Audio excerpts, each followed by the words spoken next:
Dans cette session, du coup, nous allons texturer notre crâne. Donc, on va ici donc dans Fichier. Hop. Donc, File New. Du coup, donc on va prendre notre crâne stylisé. Et du coup, le crâne donc, ne se retrouve pas donc, dans les assets Blender. Il se retrouve donc dans le dossier Sculpt de ZBrush. D'accord. Donc ici dans Export, Assets, on a ici donc le lot. On a crâne et les roches. Donc on va faire la roche par la suite. Mais pour l'instant, on va faire le crâne. Donc là, on prend donc, le crâne lot à 1024. C'est parfait. OK. Et là, il nous importe notre crâne. Donc pour le crâne, c'est la même méthode. Du coup, on va dans Texture Set Settings. On va enlever donc l'emissive, l'opacity, la métallique. On va mettre juste l'ambient occlusion, la spec en L16. Oups, excusez-moi, j'ai enlevé un peu trop de canaux. Donc la normale, il me manque la roughness. Voilà, donc en L16. Voilà. Hop. Et du coup, on va ici donc dans Bake Mesh Map. Là, on définit donc la résolution donc en 1024 pour tester déjà donc la projection du crâne low vers le high. Donc là, on prend le high et on bake. D'accord? Tout simplement. Donc là, on voit s'il n'y a pas de déformation. S'il n'y en a pas trop, bah, du coup, on peut passer au bake haute résolution. Ah, donc là, on n'a pas de déformation, il n'y a pas de point noir, il n'y a pas de structure différente. Non, ça me paraît pas trop mal. Donc du coup, on va pouvoir bake en haute résolution. Donc là, on passe en 8192. L'ambient occlusion à 256, la curvature à 256 et la thickness à 256.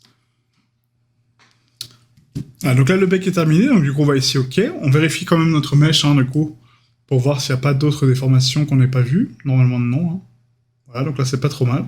Et du coup, on a notre crâne stylisé. Donc là, pour les couleurs, du coup, on va les inventer parce qu'on ne les a pas référencées sur la palette de couleurs. Donc on va ici, donc, dans Layer. On va prendre donc un nouveau dossier. Et là, on va mettre Bone stylisé. D'accord, donc le loss stylisé. Du coup, comme ça, on aura de côté. On va commencer par mettre donc notre AO Boost et notre Light Bake. Donc notre Boost Light Boost qui est par là. À chaque fois, je le paume, ce truc. C'est incroyable.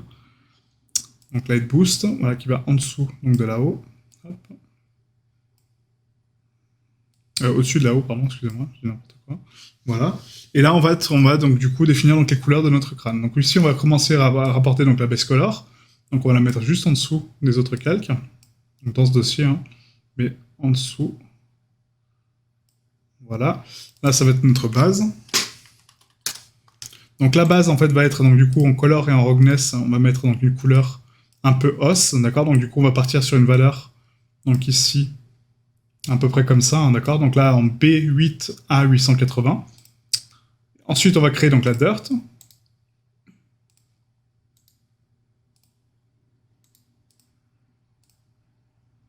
Voilà, donc la dirt, on la met en multiply. On va mettre ici donc la couleur, du coup, on va récupérer donc la couleur de base ici, on va la ternir, d'accord, en termes de teinte. Du coup, on va prendre donc la valeur qui est ici, CTRL-C. Voilà, on la colle donc ici au niveau de la color, CTRL-V. Et là, on baisse donc la saturation ici. Donc là, on repasse pas en RGB, on va passer en HSV. Et du coup, le HSV, en fait, donc c'est la Hue Saturation Value. Et la value, on va la descendre un tout petit peu à 0. Voilà, jusqu'à avoir le résultat qu'on souhaite. Donc là, 0.5, je pense que c'est pas mal, quoi. Nickel. Pareil pour la curvature. Donc du coup, on va copier donc ce calque, CTRL-C, CTRL-V. Dans le générateur, au lieu de mettre une dirt, on va mettre donc une curvature. On va le passer donc en soft light. Voilà. Et du coup, la curvature, on va l'éclaircir un petit peu. Donc là, on prend donc la hue et on la booste à 0.8 à peu près. On va mettre donc ici, du coup, donc là, c'est pas trop mal. Il y a juste en fait la roughness, du coup, qu'on va booster un tout petit peu en termes de brillance. Voilà. Et la dirt, en fait, je sais pas si on a enlevé la roughness. Si, c'est bon. Voilà, parfait. Et là, on a notre curve. Nickel.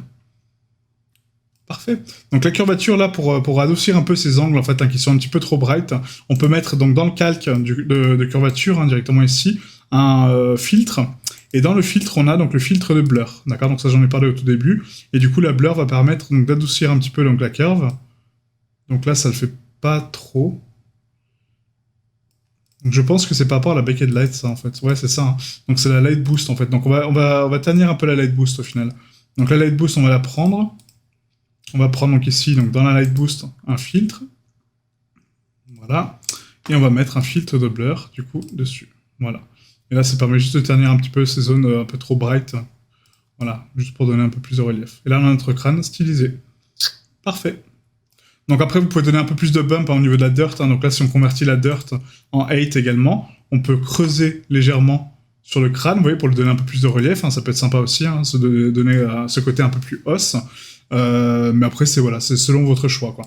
Pareil pour la curvature, si on a boost en 8 en termes de positif, ça va accentuer, vous voyez, les creases et les curvatures, vous voyez.